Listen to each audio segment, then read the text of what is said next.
አርዕስተ ዜና።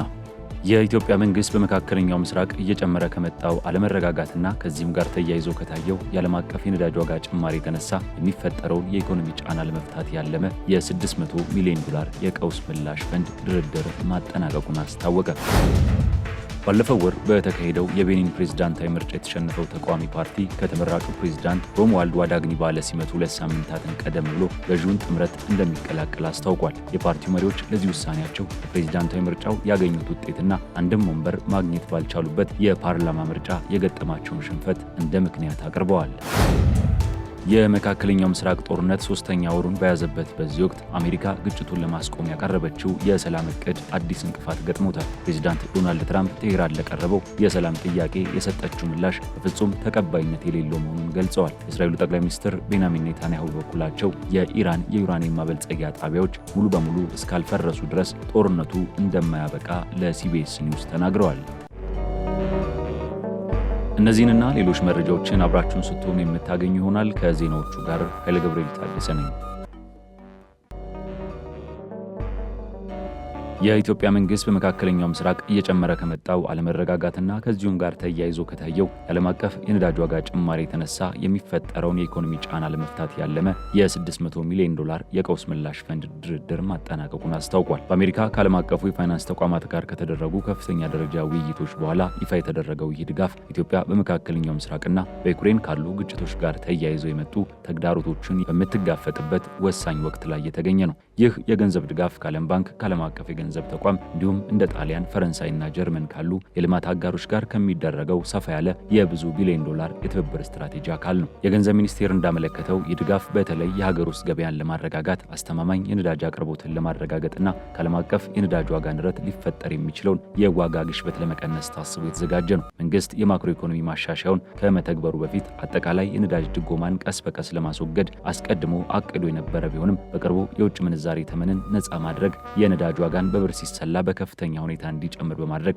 አዳዲስ ተግዳሮቶችን አምጥቷል። የገንዘብ ሚኒስትሩ አህመድ ሽዴ ምንም እንኳን ከፍተኛ የፋይናንስ ጫና ቢገጥመውም መንግስት የዋጋ ጭማሪውን ሙሉ በሙሉ ወደ ህዝብ ከማስተላለፍ ይልቅ በከፍተኛ የኃላፊነት ስሜት ድጎማውን አስቀጥሏል ብለዋል። ሚኒስትሩ በቀጠሉት ዓለም አቀፍ ግጭቶች ምክንያት ተጨማሪ ድጎማዎች ተግባራዊ እየተደረጉ መሆናቸውንም አብራርተዋል። መንግስት የግዢ ስርዓቱን በማሻሻል ላይ እንደሚገኝና ከቀውስ ጋር ለተያያዙ ምላሾች የሚደረጉ ድርድሮችን በተሳካ ሁኔታ ለማጠናቀቅ ከልማት አጋሮች ድጋፍ እያሰባሰበ መሆኑን ገልጸዋል። የገንዘብ ድጋፍ መገኘቱ ደግሞ ተጨማሪ ማሻሻያዎችን ለማድረግ የሚያስችል ይሆናል። አጠቃላይ የገንዘብ ልቀትን በተመለከተ በመጀመሪያዎቹ 9 ወራት $2 ቢሊዮን ያገኘው መንግስት በበጀት ዓመቱ $4.1 ቢሊዮን ለማግኘት አቅዷል። እስከ ሰኔ ወር ድረስ በቅርቡ የተደረጉ የተሳካ ድርድሮችን ውጤት ተግባራዊ በማድረግ የውጭ ምንዛሪ ፍሰቱ በከፍተኛ ሁኔታ ይጨምራል ተብሎ የሚጠበቅ ሲሆን ይህም በመካሄድ ላይ ያሉትን የነዳጅ ማሻሻያዎችን የመደገፍ አቅም ያሳድጋል ሲል የዘገበው ካፒታል ነው።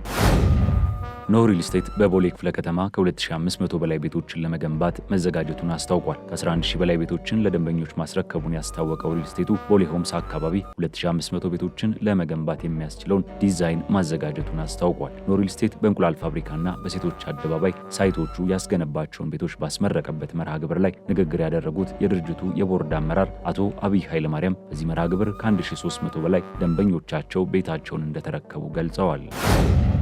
ታዝማ የውስጥ ደዌና የቀዶ ሕክምና ማዕከል 9 ለሚሆኑ ህጻናትና አንድ አዋቂ ነጻ የልብ ቀዶ ሕክምና ማድረጉን አስታወቀ። ቀዶ ሕክምናው የ2 ወር ጨቅላ ህጻንን ጨምሮ የተከናወነ ሲሆን ሁሉም የቀዶ ሕክምና ስኬታማ መሆኑ ተነግሯል። ታዝማ በወራቤ ኮምፕሬሄንሲቭ ስፔሻላይዝድ የሕክምና አገልግሎት መስጠቱም ተነግሯል። በወራቤ ኮምፕሬሄንሲቭ ስፔሻላይዝድ ሆስፒታል በተካሄደው የቀዶ ሕክምና 33 ባለሙያዎች ስለመሳተፋቸው የታዝማ የውስጥ ደዌና የቀዶ ሕክምና ልዩ ማዕከል ስራ አስኪያጅ አስቻለው አለማየሁ አስታውቀዋል። ማዕከሉ ሌሎች ማስፋፊያ ስራዎችን በመስራት በክልል ከተሞችም ቅርንጫፍ ለመክፈት ማሰቡን ስራ አስኪያጁ ገልጸዋል።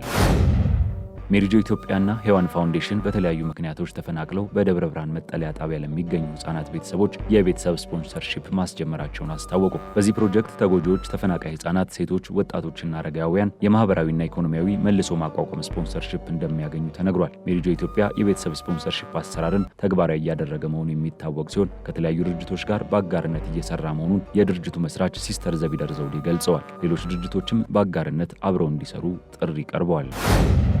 ባለፈው ወር በተካሄደው የቤኒን ፕሬዝዳንታዊ ምርጫ የተሸነፈው ተቃዋሚ ፓርቲ ከተመራጩ ፕሬዝዳንት ሮሙአልድ ዋዳግኒ ባለ ሲመት 2 ሳምንታት ቀደም ብሎ ገዢውን ጥምረት እንደሚቀላቀል አስታውቋል። ለዘብተኛ ፓርቲ እንደሆነ የሚታሰበው ካውሪ ፎርስስ ፎር አን ኢመርጂንግ ቤኒን ስልጣን ላይ ያለውን ገዢ ፓርቲ በመቃወም በምርጫው የተወዳደረ ብቸኛው ተቃዋሚ ፓርቲ ነው። ከዚያን ጊዜ ወዲህ ፓርቲውን የለቀቁት እጩ ፖል ሁንኩፔ 5.95 በመቶ ድምጽ ብቻ በማግኘታቸው ዋዳግኒን ግልጽ የምርጫው አሸናፊ ያደርጓቸዋል። የሀገሪቱ ዋና ተቃዋሚ ኃይል የሆነው ዘዲሞክራትስ በቂ ድጋፍ ማግኘት ባለ መቻሉ ከፕሬዝዳንታዊ ምርጫ ውድድር ውጭ ተደርጎ ነበር። በምዕራብ አፍሪካ የዲሞክራሲ ተምሳሌት ተደርጎ ይታይ የነበረው የቤኒን ተቃዋሚ ጎራ በቅርብ ዓመታት ውስጥ እየተዳከመ መጥቷል። የፓርቲው መሪዎች ለዚህ ውሳኔያቸው በፕሬዝዳንታዊ ምርጫው ያገኙትን ውጤትና አንድም ወንበር ማግኘት ባልቻሉበት የፓርላማው ምርጫ የገጠማቸውን ሽንፈት እንደ ምክንያት አቅርበዋል። በተጨማሪም ለሀገሪቱ ልማት የራሳቸውን አስተዋጽኦ ማድረግ እንደሚፈልጉ ገልጸዋል። ከፓርቲው መሪዎች አንዱ የሆኑት ያያ ጋርባ ህዝቡ ምርጫውን አድርጓል፣ የህዝቡን ምርጫ ለእኛ አስገዳጅ ነው ብለዋል። በተጨማሪም አመራሮቹ ተሰናባቹ ፕሬዝዳንት ፓትሪስ ታሎን በስልጣን ላይ ለቆዩባቸው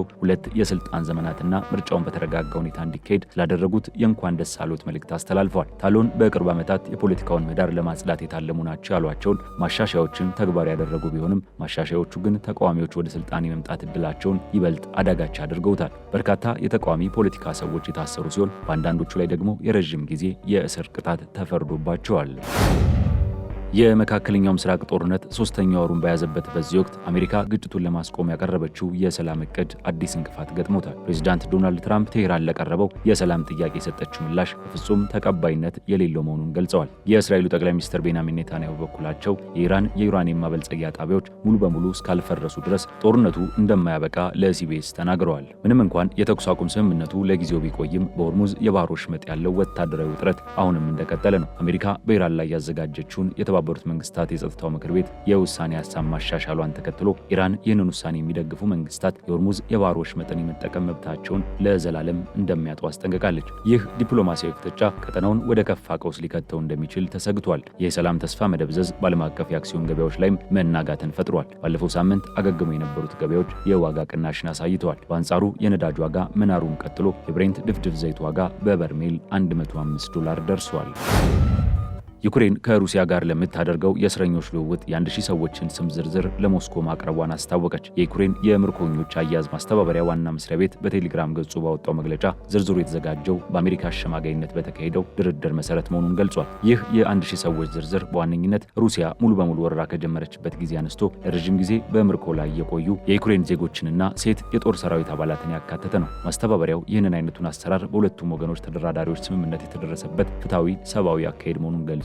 ይህም ለፍትሐዊ ሰላም አንድ እርምጃ መሆኑን ጠቁሟል። ፕሬዚዳንት ቮሎዲሚር ዜሌንስኪ በበኩላቸው ሩሲያ ከሁለቱም ወገን የ1000 ምርኮኞችን ልውውጥ ለማድረግ ፈቃደኝነቷን መግለጿንና ዝግጅቱ እየተጠናቀቀ መሆኑን ተናግረዋል። በአሁኑ ወቅት ቀሪ ድርድሮች እየተካሄዱ መሆናቸውን የገለጸው ማስተባበሪያው ህዝቡ ከኦፊሴላዊ መግለጫዎች ውጭ የሚወጡ ያልተረጋገጡ መረጃዎችን ከማሰራጨት እንዲቆጠብ አሳስቧል። ይህ መጠነ ሰፊ ልውውጥ በሁለቱ ሀገራት መካከል ያለውን የምርኮኞች ሁኔታ ለማቀለል ትልቅ ተስፋ እንደተጣለበት ሮይተርስ ዘግቧል።